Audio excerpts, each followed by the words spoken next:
नहीं भरना, ये मामले लगातार उजागर हो रहे हैं। ये इस प्रेस वार्ता में हम लोग खासकर जो नीट एग्ज़ाम में धांधली हुई है उस विषय पर बात करने के लिए यहाँ उपस्थित हैं। मैं इसमें 2-3 बात आपसे जोड़ना चाहता हूँ आपके समक्ष। अव्वल तो आप सब लोगों ने देखा होगा कि चुनाव से पहले आदरणीय प्रधानमंत्री जी परीक्षा पर चर्चा करते हैं। हमारे यहाँ कहावत है, जाके पैर न फटे बिवाई, वो क्या जाने पीड़ पड़ाई। तो चुनाव से पहले आप परीक्षा पे चर्चा करते हैं। चुनाव जब समाप्त हो जाता है, पूरे 5 साल तक जो परीक्षाओं में धांधली होती है, टाइम पे एग्जाम नहीं होता है और जो वैकेंसियां हैं उसके बारे में आप कोई बात नहीं करते हैं। मैं आपकी जानकारी के लिए बता दूं, और चुनाव के दौरान बार बार कांग्रेस पार्टी ने इस बात को उठाया कि 30 लाख पद खाली हैं और कोई ऐसा एग्जाम नहीं है यूपीएससी को छोड़ करके। अगर यही हालत रही तो मुझे लगता है कि आने वाले दिनों में यूपीएससी के एग्जाम भी सही तरीके से कंडक्ट नहीं हो पाएंगे। जिन एग्जामों में आज तक कोई गड़बड़ी और धांधली नहीं हुई थी, उन एग्जामों में भी गड़बड़ी और धांधली हो रही है। नीट का जहां तक सवाल है, इसके 3 प्रमुख बिंदु हैं। पहली बार लोग कहते हैं कि रैंक 1 2 लोग होगा, 4 लाख होगा। इस बार नीट के एग्जाम में जब आप उसके रिजल्ट को देखेंगे, 67 लोग जो है वो जो है फर्स्ट रैंकर हैं और उसमें से 720 नंबर मिला है, मतलब 100% मार्क्स मिला है। जब इस सवाल को उठाया गया तो एनटीए के डायरेक्टर ने कहा कि ग्रेस दे करके जो है इनको हम फुल मार्क्स दे दिए हैं। तो उसके क्या नियम है, उसकी क्या ट्रांसपेरेंसी है, किस आधार पे जो है आपने 720 में से 720 दे दिया। और इस देश की सबसे प्रतिष्ठित जो मेडिकल इंस्टीट्यूट है एम्स, वहां पर 50, 60, 65 लोगों को एडमिशन होता है। अब आप ये समझ लीजिए कि जिनका रैंक 1 है, जिनको 100 में से 100 मार्क्स आया है, उनका भी एडमिशन एम्स में नहीं होगा। तो पूरी तरह से इन्होंने इस देश के एग्जामिनेशन सिस्टम को मजाक बना दिया है। कारण क्या है कि वही खुद अगर पढ़े होते, एग्जाम दिए होते, एग्जाम हॉल में बैठे होते तो समझ में आता कि एग्जाम स्टूडेंट के लिए कितना इंपॉर्टेंट है, वैकेंसी स्टूडेंट के लिए कितना इंपॉर्टेंट है, एडमिशन होना स्टूडेंट के लिए कितना इंपॉर्टेंट है। पढ़ने लिखने वाले तो लोग हैं नहीं सरकार में, बस चुनाव के लिए, वोट के लिए परीक्षा पे चर्चा करते हैं। खुद तो परीक्षा दिए नहीं है। परीक्षा अगर दिए होते तो दर्द मालूम होता। और आप लोगों ने एक दर्दनाक वीडियो देखा होगा, एक लड़की छत से कूद करके आत्महत्या कर ली जब नीट का एग्जाम आया ठीक उसके बाद। और जब जब कहीं भी किसी भी एग्जाम में कोई गड़बड़ी हो रही है, इसका खामियाजा सीधे विद्यार्थी को भुगतना पड़ रहा है। आप सब जानते हैं, सरकारी आंकड़ा है, हमने अपने घर में नहीं बनाया है, 1 घंटे में 2 जवान इस देश में आत्महत्या कर रहे हैं। मतलब 24 घंटे में 48 नौजवान आत्महत्या कर रहे हैं। और लगातार ये जो परीक्षा का दबाव है उसमें 3 बिंदु बहुत महत्वपूर्ण हैं। एक, समय पे एग्जाम का नहीं होना। दूसरा, अगर एग्जाम हो तो उसमें व्यापक पैमाने पे धांधली होना और प्रश्न पत्र का लीक होना।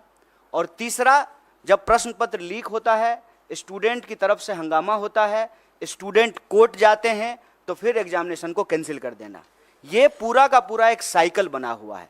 और आप देश के किसी भी हिस्से में चले जाइए जिसको हम लोग स्टूडेंट का सेंटर कहते हैं, अगर आप रांची, पटना, बनारस, इलाहाबाद होते हुए दिल्ली आएँ, फिर आप नॉर्थ से साउथ की तरफ जाएं, कोई भी ऐसा सेंटर जिसको हम स्टूडेंट सेंटर कहते हैं, हर जगह आत्महत्या की घटनाएं एक बहुत बड़ी समस्या बन चुकी है।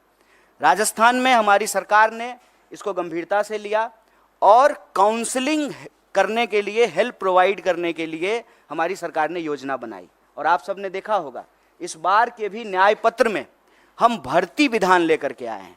और भर्ती विधान में हम 3 बात प्रमुखता से कह रहे हैं। एक, सारी वैकेंसी भरी जाएगी, सारी वैकेंसी।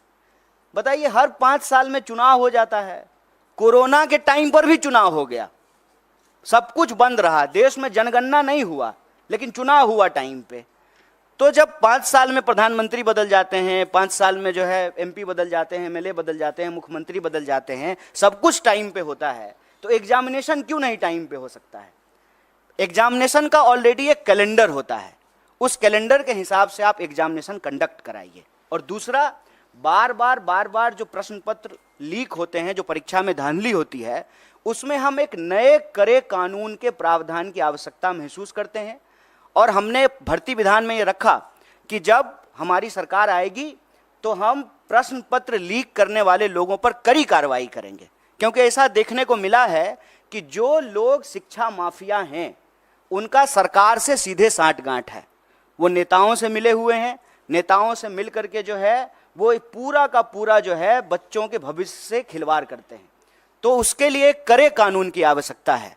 मैं आपके लिए एक बात और जानकारी साझा कर दूं कि तेलंगाना में एक बहुत बड़ा मुद्दा बना, और जब तेलंगाना में चुनाव हुए तो हमारी पार्टी ने ये कमिट किया कि हम एग्जामिनेशन कैलेंडर लाएंगे, हम जो है नए आयोग का गठन करेंगे, समय पे जो है एग्जाम कंडक्ट कराएंगे, और कोई भी गड़बड़ी करने वाले किसी भी नौकरशाही के ऊपर, किसी भी जो है कर्मचारी के ऊपर कड़ी कार्रवाई करेंगे। मुझे लगता है कि सरकार को ये कदम उठाना चाहिए। सिर्फ जो है बयानबाजी से, बतौलेबाजी से काम नहीं होगा। ये देश के भविष्य का सवाल है, ये बच्चों के भविष्य का सवाल है। और नेट को लेकर के, नीट को लेकर के, देश के अंदर होने वाले किसी भी एग्जाम को लेकर के कांग्रेस पार्टी ने, हमारे राष्ट्रीय अध्यक्ष ने कहा है कि सुप्रीम कोर्ट की निगरानी में इसकी एक उच्च स्तरीय जांच हो, और अगर आवश्यकता पड़े, गड़बड़ियां इस लेवल पे अगर पाई जाए तो इसको एग्जामिनेशन को रिकंडक्ट कराया जाए। अगर जो लोग कंप्लेन लेकर के गए और कुछ लोगों का नंबर जो है 720 में से 720 कर दिया गया, तो बाकी लोग जो भी कंप्लेन कर रहे हैं उसकी भी सुनवाई होना चाहिए, उसका रिड्रेसल होना चाहिए। और इस देश के भीतर भाजपा को हम ये कहना चाहते हैं कि आप युवाओं के भविष्य से खिलवाड़ करना बंद कीजिए, परीक्षा पर चर्चा का नाटक बंद कीजिए, समय पर परीक्षा कराइए, और परीक्षा में धांधली करने वाले लोगों के ऊपर कड़ी कार्रवाई कीजिए। और इस देश के भीतर जितने भी रिक्त पद हैं उनको इमीडिएटली जो है आपको भरना चाहिए। और यह जो आपकी ध्यान भटकाओ योजना है, मैं कहता हूं कि देश की संस्थाओं को सरकार से अच्छी चीजें सीखनी चाहिए। सरकार से देश की संस्थाओं को गलत चीजें सीखने की जरूरत नहीं है। जैसे सरकार का काम है डाइवर्ट करना, उसी तरह से संस्थाएं भी जो है ध्यान भटकाओ योजना में संलिप्त हो गई है। एक सीधा सा प्रश्न है कि जब परिणाम आना था 14 तारीख को, तो आप 4 तारीख को परिणाम क्यों लेकर के आए हैं? कि पूरा देश जो है वो इलेक्शन रिजल्ट में बिजी रहेगा तो बच्चों की कौन सुनेगा? माँ बाप भी जो है टीवी पे बैठ करके इलेक्शन रिजल्ट देख रहे होंगे, तो जो रिजल्ट में गड़बड़ी हुई है उसके बारे में कौन सुनेगा? वो माँ बाप को जाकर के बताएंगे कि हमने अच्छा एग्जाम दिया है, हमने सारे पेपर जो है अटेम्प्ट किए हैं, तो माँ बाप भी कहेंगे कि नहीं इसमें तुम्हारी गलती है। लेकिन जब आप इस पूरे प्रोसेस को देखेंगे, विद्यार्थी की कहीं से भी गलती नहीं है, क्योंकि ट्रांसपेरेंट तरीके से एग्जाम नहीं कराया गया है। और साफ साफ एनटीए ने साफ साफ जो है इस बात से डिनाई कर दिया कि जो है पेपर लीक हुए हैं। जबकि पटना का एक कॉन्क्रीट एग्जाम्पल है कि कुछ सेंटर पर प्रश्न पत्र की लीक की शिकायत आई और पटना पुलिस ने लोगों को गिरफ्तार किया on record. Patna police paper leak करने के मामले में कुछ लोगों को गिरफ्तार कर रही है और एजेंसी कह रही है कि कोई प्रश्न पत्र लीक नहीं हुआ है। और मजेदार बात यह है कि 67 लोग वो रैंक 1 है। और उससे भी एक मजेदार बात जान लीजिए, एक ही लाइन में 12 लोग जो बैठे हुए हैं वो सबको रैंक 1 आया है। मैं समझ रहे हैं कि इनको भी रैंक 1, हमको भी रैंक 1, इनको भी रैंक 1। दुनिया की सारी काबिलियत लेकर के हम ही तीनों बैठे हुए हैं, बाकी और जो है स्टूडेंट के पास कोई टैलेंट नहीं है। एक ही सेंटर पर, एक ही रो में बैठे हुए 12 लोग टॉप कर गए हैं। और 100 में 100। हम किसी की योग्यता पे सवाल नहीं उठा रहे हैं, लेकिन जो एनटीए है उसकी योग्यता पे जरूर सवाल उठा रहे हैं, सरकार की मंशा पे सवाल उठा रहे हैं और सीधा सीधा ये मांग कर रहे हैं कि आप देश के बच्चों के भविष्य से खेलना बंद कीजिए, युवाओं के भविष्य से खेलना बंद कीजिए, समय पर एग्जाम कराइए, धांधली को रोकने के लिए, पेपर लीक को रोकने के लिए कड़ा कानून बनाइए और अभी जो नीट का मामला है उसकी जो है पुनर्समीक्षा कीजिए। जो लोग भी कंप्लेन कर रहे हैं उसका रिड्रेसल कीजिए और सुप्रीम कोर्ट ने, हमारे अध्यक्ष जी ने डिमांड किया है, सुप्रीम कोर्ट की निगरानी में इसकी जांच कराइए और जांच में ये गड़बड़ी, ये आरोप सही पाए जाते हैं तो आप एग्जाम को रिकंडक्ट कराइए और ये चालाकी करना बंद कीजिए कि जिस दिन जो है लोकसभा इलेक्शन का रिजल्ट आ रहा है उसी दिन नीट का रिजल्ट निकाल देते हैं। और यह जो धांधली की गई है, गड़बड़ी की गई है, बच्चों के भविष्य के साथ जो खिलवाड़ किया है, ये चालाकी नहीं चलेगी। परीक्षा पर चर्चा का राजनीतिक और इलेक्टोरल पॉलिटिकल स्टंट हम लोग देख चुके हैं। ये बात जो है विद्यार्थियों को वोट बैंक में समझने का, समेटने का नहीं है। यह बात है कि बच्चे इस देश के भविष्य हैं और उनका जीवन मरण जुड़ा हुआ है इस बात से। लोगों की रूह कांप जानी चाहिए कि एग्जाम के रिजल्ट के बाद जिस पैमाने पे जो है लोग आत्महत्या कर रहे हैं, आप देखिए, वो लाइव वीडियो है, सीसीटीवी कैमरा का रिकॉर्डिंग है कि रिजल्ट आया है और लड़की जाकर के जो है जान दे दी है। और हम इस देश के विद्यार्थियों से आप सबके माध्यम से कहना चाहते हैं, हमारी पार्टी कंसर्न है। आपने देश भर से मैसेज किया है, ईमेल किया है, फ़ोन कॉल किए हैं और हमारे लिए सरकार बनेगी, बन जाएगी, शपथ ग्रहण हो जाएगा, लेकिन ये मुद्दा हमारे लिए बहुत महत्वपूर्ण है। इसीलिए ज्यों ही इसकी जानकारी हम लोगों को मिली, हमारा जो स्टूडेंट विंग है NSUI, उसके अध्यक्ष और हमारी पार्टी के राष्ट्रीय अध्यक्ष ने इस मामले को उठाया है और इसी गंभीरता को आगे बढ़ाते हुए हम लोगों ने यह प्रेस कॉन्फ्रेंस किया है। और हम उम्मीद करते हैं आप तमाम मीडिया के साथियों से कि आपके घर के भी बच्चे अलग अलग एग्ज़ाम की तैयारी करते हैं, आपके भी बच्चे हैं, हमारे घर के भी बच्चे हैं और ये हमारे परिवार का और हमारे जो है देश के भविष्य का सवाल है। इस बात को जो है आप लोग भी इसी गंभीरता से उठाएंगे, सरकार से सवाल पूछेंगे और हमारी बात को जो है सरकार तक पहुंचाएंगे। बहुत बहुत धन्यवाद। नहीं, कोई सवाल है तो आप, उनका स्वागत है। नीट के इशू पे जो भी सवाल हैं आपका, उनका स्वागत है।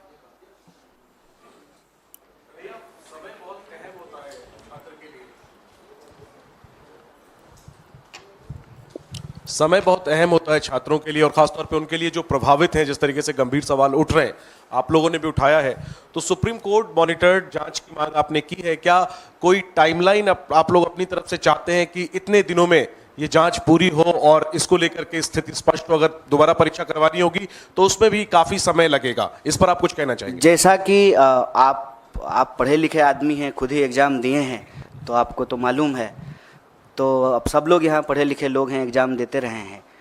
ये जो वक्त है, ये एग्ज़ाम का रिजल्ट आने का वक्त है और जुलाई से लगभग देश में हर कोर्स का नया सेशन शुरू हो जाता है।